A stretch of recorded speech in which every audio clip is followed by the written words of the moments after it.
అందరికీ నమస్కారం అండి. జై శ్రీరామ్. ఈరోజు ఒక మహానుభావుడి గురించి అయితే ఈ వీడియోలో మాట్లాడేటువంటి ప్రయత్నం చేద్దాము. అతను ఎవరో కాదు, అజయ్ బాబు. ఖమ్మానికి సంబంధించినటువంటి అజయ్ బాబు. అసలు ఈ బాబు గురించి ఎందుకు మాట్లాడాలనుకుంటున్నాను అంటే, ఈ మధ్య కాలంలో ఆంధ్రప్రదేశ్లో పలు మీటింగ్స్లో అటెండ్ అయ్యి ఇతని నోటి దూల ఏ విధంగా ఉంది అంటే, చాలా దారుణమైన ప్రోపగండాలు చేస్తూ హిందువులని చులకనగా చూస్తూ క్రైస్తవులను రెచ్చగొట్టేటువంటి ప్రసంగాలు చేస్తూ ఇతను చేసేటువంటి చాలా దారుణాల గురించి ఈ వీడియోలో మాట్లాడేటువంటి ప్రయత్నం అయితే చేద్దాము. ఎందుకు అంటే కారణం, వీడు ప్రసంగాలకు పోయి వాగే వాగుడు, ఎటువంటి వాగుడు వాగుతున్నాడు ఈ మధ్యకాలంలో చూస్తున్నాము. దాని గురించి పూర్తిగా మాట్లాడేటువంటి ప్రయత్నం అయితే చేద్దాము. ఈ అజయ్ బాబు అలియాస్ ఎర్రప్ప గత కొద్ది రోజులుగా సోషల్ మీడియాలో కాస్త ఎక్కువగా కనపడుతున్నాడు. ఎక్కడి నుంచి వీడు కనిపిస్తున్నాడు అంటే, మణిపూర్లో జరిగినటువంటి అల్లర్లు దాన్ని బేస్ చేసుకొని అక్కడి నుంచే వీడి యొక్క ఆన్లైన్ వీర విహారం సోషల్ మీడియాలో ఎక్కువగా కనపడేది. ఆ తర్వాత ప్రవీణ్ పగడాల ఆయన ఒక పాస్టర్ గారు చనిపోయారు. చనిపోయిన వ్యక్తిని గౌరవించాలి కాబట్టి తప్పదు. మనం హిందూ సమాజంలో ఉన్నాం కాబట్టి, మనం హిందువులం కాబట్టి ప్రతి వ్యక్తిని గౌరవించే విధంగా ఉంటాం కాబట్టి గౌరవిద్దాం. ఈ ఎర్రప్ప అలియాస్ అజయ్ బాబు అనే క్యాండిడేట్ ఎవరైతే ఉన్నారో, ఫస్ట్ మణిపూర్ గొడవలతో వెలుగులోకి వచ్చి ఒక మణిపూర్ గొడవల్ని అడ్డుగా పెట్టుకొని కొన్ని కోట్ల రూపాయలు సంపాదించాడు. ఏ రకంగా సంపాదించాడు, ఎంతెంత సంపాదించాడో మనందరం చూసాము. అది వాటికి లెక్క పత్రాలు కూడా ఎటువంటివి లేవు. అది అయిపోయిన తర్వాత దీన్ని మళ్ళీ ఇది ఇలా స్కామ్ చేశాడు అజయ్ బాబు అలియాస్ ఎర్రప్ప అనే వ్యక్తి స్కామ్ చేశాడు అని ఒక పాస్టరే బయటపెట్టాడు. జంగారెడ్డిగూడ పాస్టర్ కేకేఆర్ సంథింగ్ ఏదో ఉంది అతని పేరు, అతనే బయటపెట్టాడు. దాని తర్వాత కొద్ది కాలం సైలెంట్గా ఉండి మళ్ళీ ఇప్పుడు ఈ వ్యక్తి ఎవరైతే ఉన్నారో ప్రవీణ్ పగడాల, ఆయన యాక్సిడెంట్ రూపేణా చనిపోయారు. సరే, చనిపోయిన వ్యక్తి గౌరవాలు కాబట్టి ఆయన ఏ విధంగా చనిపోయారు అనేది మనం ఇక్కడ మాట్లాడాల్సిన అవసరం లేదు. కానీ అతను చనిపోయిన తర్వాత అతని మరణాన్ని అడ్డుపెట్టుకొని చాలామంది సోకాళ్ళు పనికి మాలిన వెధవలు అనొచ్చు వీళ్ళని. ఎందుకనంటే పాపం తన కుటుంబ సభ్యులే చెప్పారు, అయ్యా మాకు ప్రభుత్వం మీద పూర్తి నమ్మకం ఉంది, ప్రవీణ్ పగడాల అనే వ్యక్తి ఎటువంటి వాడు, అతనికి ఎటువంటి అలవాట్లు ఉన్నాయో లేదో అనేది తన ఫ్యామిలీ కంటే వీళ్ళకి ఎక్కువగా తెలుసా? తెలియదు కదా. కానీ వీళ్ళు ఏ విధంగా ప్రోపగండా చేశారో చూడండి. సరే, దీన్ని పక్కన పెట్టేసేయండి. వాళ్ళ కుటుంబ సభ్యులకి విలువ ఇవ్వకుండా అతను ఏ విధంగా చనిపోయాడు అని బయటికి నిగ్గు తేల్చేలాగా కొన్ని వందలాది సీసీ కెమెరాల ఫుటేజ్ తీసుకొని అతను ఈ విధంగా చనిపోయాడని చెప్పేసి పోలీసు వారు నిర్ధారించిన తర్వాత ఈ ప్రవీణ్ పగడాల గారి కుటుంబానికి వచ్చే ఇన్సూరెన్స్ డబ్బులను కూడా ఆపినటువంటి మహాఘనత ఇటువంటి అజయ్ కుమార్ అలియాస్ ఎర్రప్ప అనే పాస్టర్స్, అంటే అటువంటి పాస్టర్లు ఎంతమంది అవుతున్నారో వాళ్ళకే ఈ గౌరవ మర్యాదలు దక్కుతాయి. వీళ్ళతో పాటు అభినయ్ దర్శన్ అని ఒక దరిద్రుడు, ఇంకొకడు మాజీ ఎంపీ ఒక అతను ఉన్నాడు. అతని పేరుని ఇప్పుడు నేను ప్రస్తావించదలుచుకొని లేను. మాజీ ఎంపీ అతను ఒకడు ఉన్నాడు. అతను ఈ మధ్య కాలంలో మరీ ఇక క్రైస్తవుల్ని రెచ్చగొట్టి వాళ్ళ యొక్క అసలు ఎలా అంటే పడుకున్న తాసుపాము తోక మీద కాలేసి తొక్కి చక్కగా ఎక్కిచ్చి పంపించే విధంగా చేస్తున్నటువంటి ఈ వ్యక్తి మాజీ ఎంపీ ఎవరైతే ఉన్నారో అతను ఇంకా వీడియోస్ చేస్తున్నాడు. ఎంత పనికిమాలిన వీడియోస్, అర్థం పర్థం లేని వీడియోస్, లాజికల్గా లేని వీడియోస్ ఎన్నో చేస్తున్నాడు. ఇదంతా ఒక బ్యాచ్. సరే, మనం వీళ్ళని పక్కన పెట్టేస్తే మనం అజయ్ కుమార్ అలియాస్ ఎర్రప్ప గురించి మాట్లాడుతున్నాం కాబట్టి, ఇతను ప్రవీణ్ పగడాల గారి పేరుతో కూడా చాలా చక్కగా డబ్బులు దండుకున్నాడు.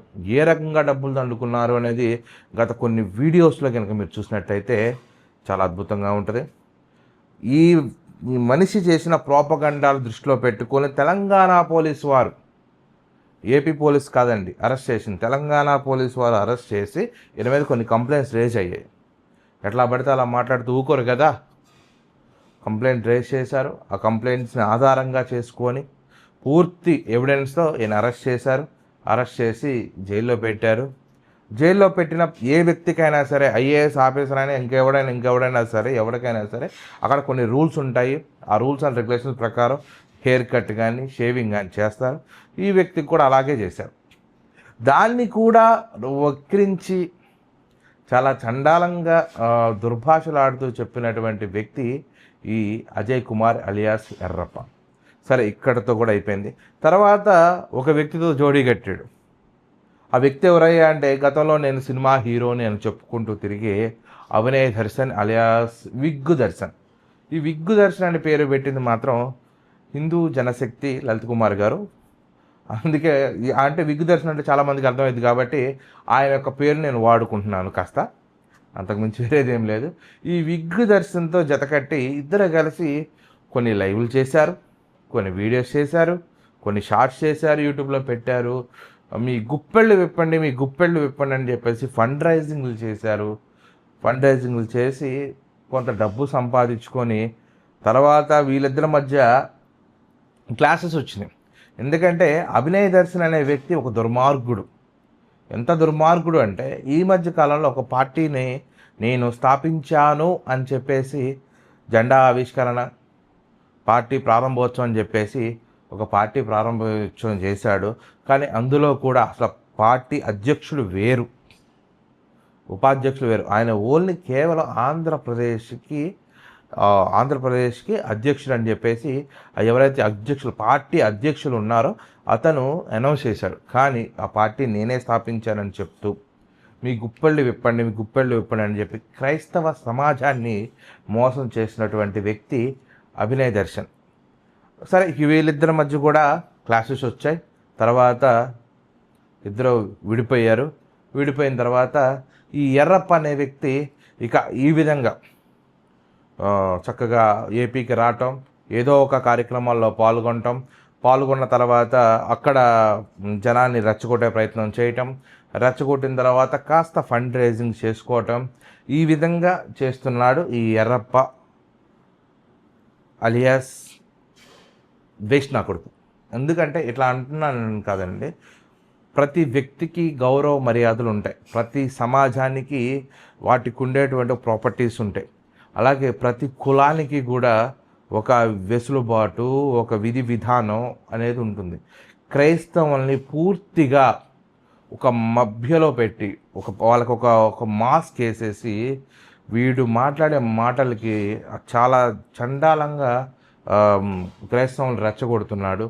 ఎన్నో దరిద్రాలకి ఈ దరిద్రుడు కారం అవుతున్నాడు ఈ ఎర్రప్ప అనే క్యాండిడేట్.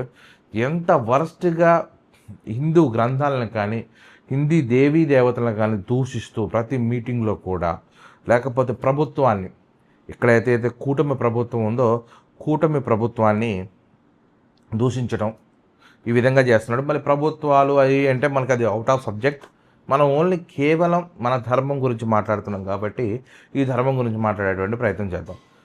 ఈ ఎర్రప్ప అనే క్యాండిడేట్ ఈ మధ్య కాలంలో చేసేటువంటి మరికొన్ని ఆగడాలు ఏంటయ్యా అంటే, సరే ఇప్పుడు చేస్తున్నాడు కాదనం, తప్పు చేసిన ఒప్పుకునే స్వభావం ఈ వ్యక్తికి లేదు. ఒక పార్టీ పెట్టాడు. అసలు వీరు మాట్లాడే విధి విధానం ఎలా ఉంటుందంటే, నేను ఎస్సీ మాల క్రిస్టియన్ అనే విధంగా మాట్లాడతాడు. కానీ వీడు ఒక బీసీ కులస్తుడు. వీడి కులం ఏంటయ్యా అంటే బీసీ. చాలామంది క్రైస్తవులకు కూడా ఈ విషయం తెలియదు. వీడి కులం బీసీ వర్గానికి చెందినటువంటి వ్యక్తి ఎస్సీ కులంలో ఉన్నటువంటి చాలామంది దళిత సోదరుల్ని ఇన్ఫ్లుయెన్స్ చేసి దాడులకు ప్రేరేపిస్తూ వీడు పబ్బం గడుపుకుంటున్నాడు. ఇది చాలామంది గమనించాల్సిన విషయం. వీడి పార్టీలో కూడా దళితులు అన్నాడు, క్రైస్తవులు అన్నాడు, ముస్లిమ్స్ అన్నాడు. మరి బీసీలు ఎటుపోయారు, ఓసీలు ఎటుపోయారు? వీళ్ళిద్దరూ లేకుండా వీడు పార్టీ స్థాపించి బీసీల్లో క్రైస్తవులు లేరా, ఓసీల్లో క్రైస్తవులు లేరా?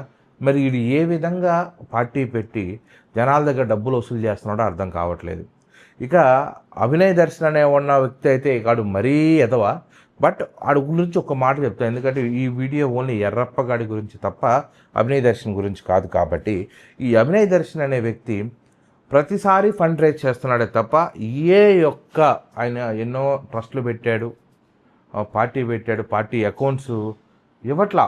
ఏది ఇప్పుడు ఫండ్ రేజ్ చేయాలంటే ఖచ్చితంగా ఇప్పుడు మేము ఒక సంస్థ పెట్టామంటే ఆ సంస్థకు సంబంధించిన బ్యాంక్ అకౌంట్ ఇవ్వాలి, దాని నుంచి అమౌంట్ ఖర్చు పెడుతున్నామంటే లెక్కలు చూపించాలి, ఆడిట్ చేయించాలి, ఇవన్నీ ఉంటాయి.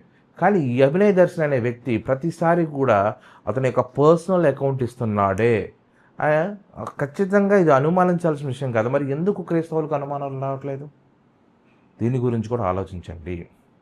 ఇలా ఎన్నో రకాల మిస్టేకులు జరుగుతున్నాయి ఈ ఎర్రప్పగాడు ప్లస్ అభినయ్ దర్శన్ విషయంలో. ఈ ఎర్రప్పగాడు గురించి ఇంకా పెద్ద వీడియో చేసేటువంటి ప్రయత్నం చేస్తాను. వీటి గురించి ఇంకా చాలా చాలా చాలా మాట్లాడాల్సిన విషయం ఉంది. క్రైస్తవ సమాజాన్ని ఒక పాములాగా వాడుకుంటున్నటువంటి వ్యక్తి ఈ ఎర్రప్ప. ఇది నేను చెప్పింది కాదు. వాడి యొక్క ప్రవర్తన, వాడి యొక్క విధి విధానాన్ని కనుక నిజంగా క్రైస్తవులు ఎవరైతే ఉన్నారో వాళ్ళు కనుక ఆలోచించినట్టయితే మీకే అర్థమవుతుంది.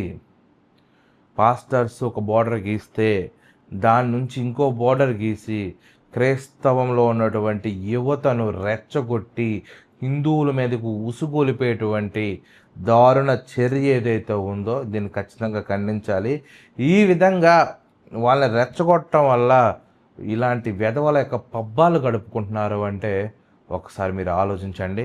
ఇటువంటి వాళ్ళకి సరైన బుద్ధి చెప్పాలి అంటే ముందుగా క్రైస్తవ సమాజం నుంచి బుద్ధి చెప్పాలి. క్రైస్తవులే వీళ్ళకి సమాధానం చెప్పి ఇటువంటి వెధవలకి సరైన శిక్ష పడేలా చేస్తారని, నిజమైన క్రైస్తవులు ఈ భారత ఖండంలో ఈ భారతదేశంలో ఉంటే వీడి ఖచ్చితంగా శిక్ష పడేలా చేస్తారని అనుకుంటున్నాను.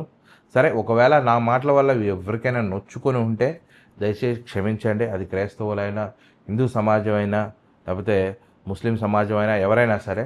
కాకపోతే ఎవరి మత విశ్వాసాలు వాళ్ళవి, ఎవరి మత సామరస్యాన్ని వాళ్ళు చాటుకుంటూ ఇతర మతాలను గౌరవించుకుంటూ వెళ్ళిపోతే ఎటువంటి ఇబ్బంది ఉండదు. కాకపోతే మత విద్వేషాలను పెంచుకుంటూ, మతాల మధ్య సామరస్యాన్ని తగ్గించుకుంటూ, ఒక మతం మీద ద్వేషాన్ని పెంచేటువంటి ఇటువంటి ప్రసంగాలు చేసేటువంటి ఇటువంటి లుచ్చా లఫూట్ నా కొడుకులు ఎవడైతే ఉన్నాడో వాళ్ళని ఖచ్చితంగా శిక్షించాలి. వీళ్ళకి సరైన శిక్ష ఆ భగవంతుడే వేయాలని ఖచ్చితంగా కోరుకుంటున్నాను. నా వీడియో కనుక నచ్చితే లైక్ చేయండి, షేర్ చేయండి. Thanks for watching and thanks to all. జై హింద్.